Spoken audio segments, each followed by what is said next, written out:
delaying in order to try to have a child who's healthier. But no child has been lost by that.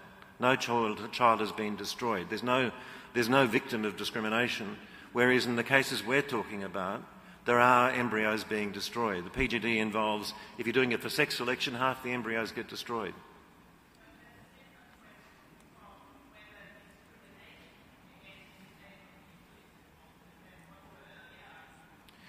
But when, at the point at which the discrimination occurs in your scenario, there is no child to be discriminated against. In the case that we're talking about, there are embryos in the laboratory. I'm going to move on to the next question. Yes. You're probably better placed, actually. Can we ask them I can't say much. Can we ask them to identify themselves?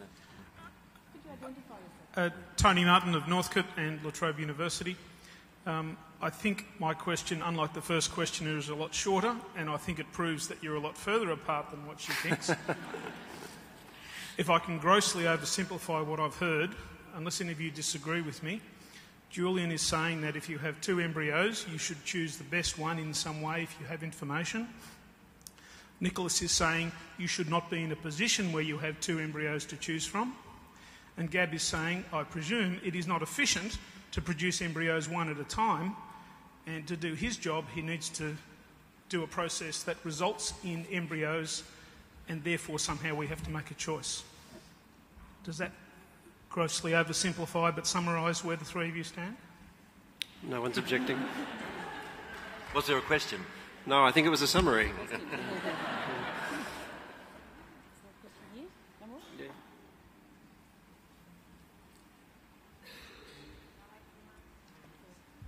My name's Marita Van Gemert. I'm a midwife and a maternal and child health nurse. I did work with Gab at St Vincent's Private in the early 70s, and you might not remember me, but I remember you. Not sure how to take that. I've been a nurse for 40 years, so I've had, it's amazing what's happened. My question's directed to Julian. I'm really intrigued about the marshmallow experiment. Let's say that in the next 5 years, a test for embryos is developed about self-control and impulse. A family come to you and they've got 5 children. The first is a boy. He's in Tirana. I've looked after families like this. Then there's 4 wonderful girls. Wonderful girls. They have scored brilliantly on the impulse control test. They're going to go on to university. There's families like this in Melbourne. But this family have got plenty of money and they want another boy. The tests come back. Well, the girl, like her sisters, she's got good potential for impulse control. The boy will probably end up in Tirana. There's going to be a lot of harm done to our community. Are you going to agree to let them have the boy? Well, I think they shouldn't. Morally, I think they should select the girl. Should they be free to select the boy? Well, I guess it just depends on how strong your evidence is that there's going to be the link between the biology is going to result in criminal behaviour. It's not going to be very strong. It's just going to be a disposition. So I don't think there's a reason to intervene in their choices. If you knew for certain that some embryo was going to be a psychopath, well, then you would want to prevent people from selecting that child. But I don't think the evidence is so strong in your case, and I think they should morally have the girl. But they should be free to make the decision, just as if people have 2 embryos and they know one's going to have a disability and the other one's going to be healthy, they should be free to make the choice to deliberately select the disabled child, provided the child has a tolerable life. I'd like to pick up on that because it expresses genetic determinism in a very strong way, and I think that has to be responded to. You did that last time I was speaking. The issue of genetic determinism is that whether a child finishes up in Tirana or not is going to have a lot more to do with what happens to that child, how that child is treated and all those sorts of things than it is to do with their genetics. Well, it's 50% genetic and 50% environmental. Well, it's not. You can't put a value on it like that. And so that the idea would be that if a child was to be born with some kind of predisposition to being unable to control themselves, and all that says is that you need to do a lot more work with them. then you might have to do with another Well, child. that's just social determinism. That's saying that our fate is completely determined by the way that we're treated. That's equally as wrong as genetic determinism. What's true is some mixture of the two. Well, if we're going to have that amount of skill to be able to tell so much about the embryo, why don't we then work out how to fix it and do a bit of genetic engineering and fix it? Yeah. You're a real pragmatist, aren't you? Close to Rana.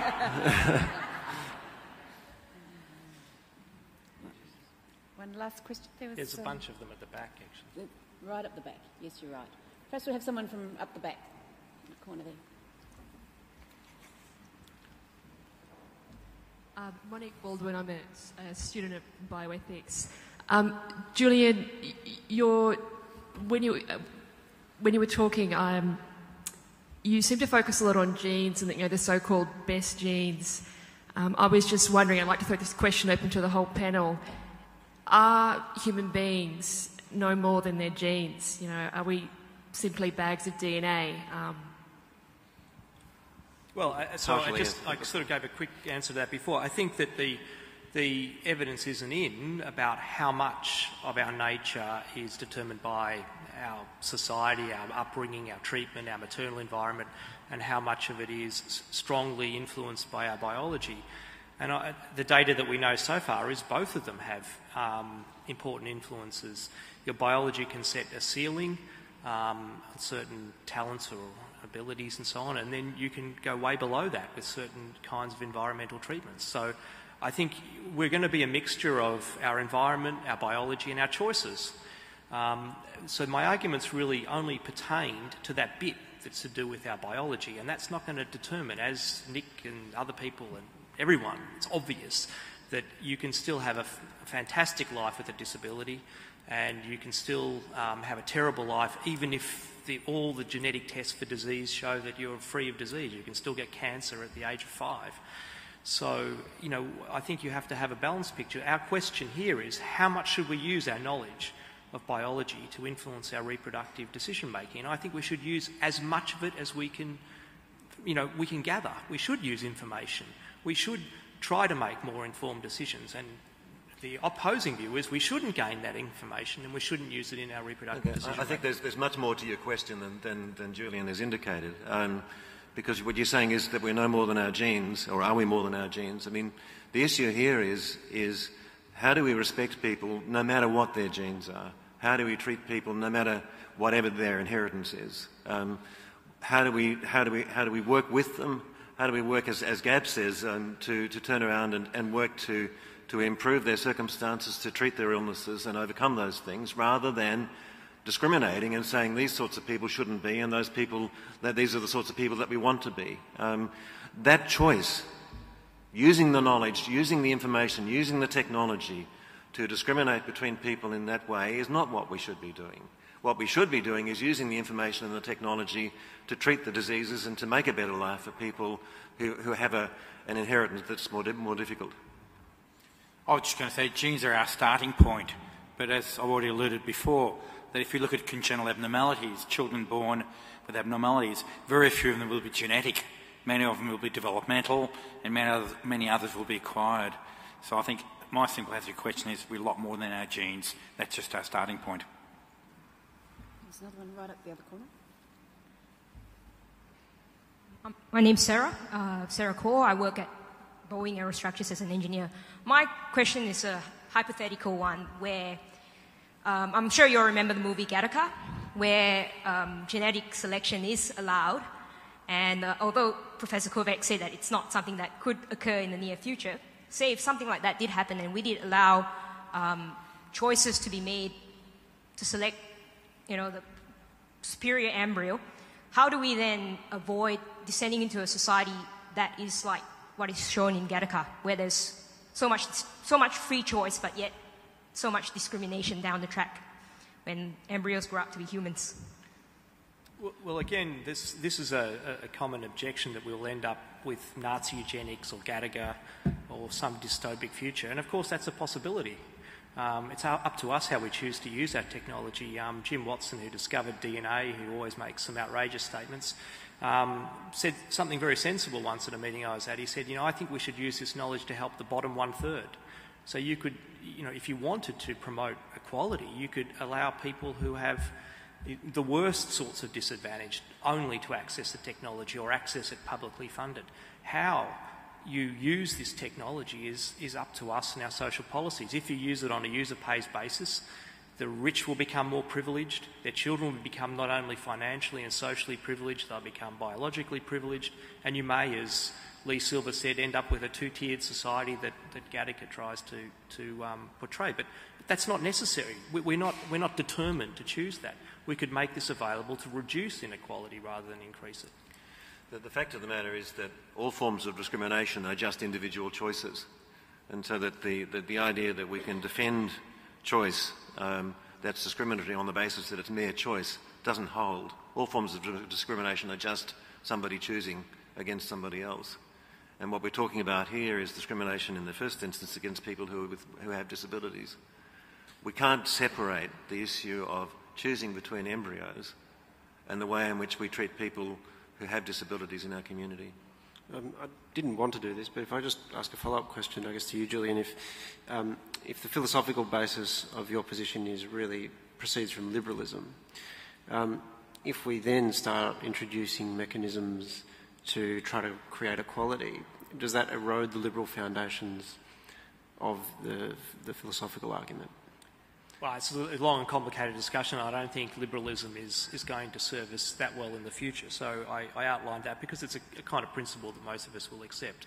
And I think we should have a greater mind to egalitarianism and actually start to look at liberal neutrality and that sort of thing in a more informed way. At the present point, it's the best protection from totalitarian or authoritarian abuse. To enable people to make their own decisions, about founding families, make their own decisions about how they bring up their children.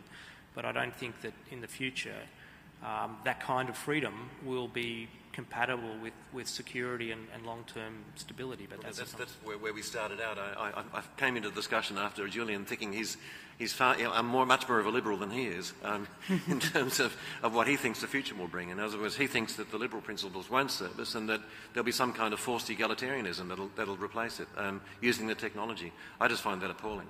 I fear I've opened up a discussion I shouldn't have. We'll move to the next question. Do you want to choose? Perhaps the last question. Wait for the microphone. No, they're coming. She's running. I'm Michelle Carmichael. I'm a fertility counsellor, and I'd like to direct my question to Professor Tony Filippini. One of my roles as a counsellor is I see many women who come in, or couples I should say, for PGD, who have had multiple pregnancy losses and stillbirths, miscarriages. They're using PGD just to get a child, just to have a family, a baby. Would you say in that circumstance PGD was unacceptable and they shouldn't have that choice?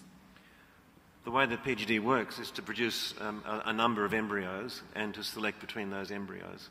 It's inherently discriminatory in itself. I don't think that producing a better outcome for one child should be at the expense of others. That's a no. That's a no. Do we have time for one more? There was a bunch up the back. It's a discrimination against the back people. I'm being told I'm discriminating against people at the back. Stefan Lodewax, developmental biology student.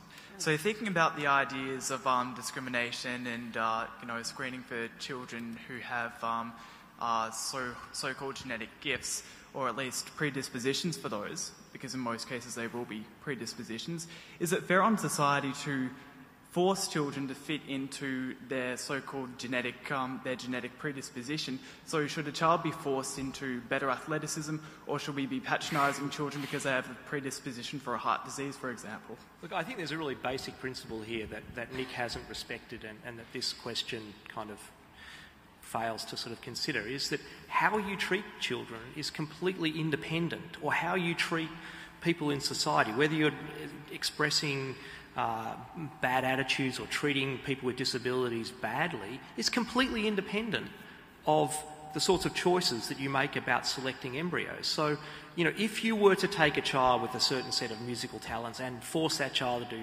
6 hours of music practice every day, relentlessly, tyrannically, You know, that would be constraining in the child's future and treating the child perhaps adversely. But if you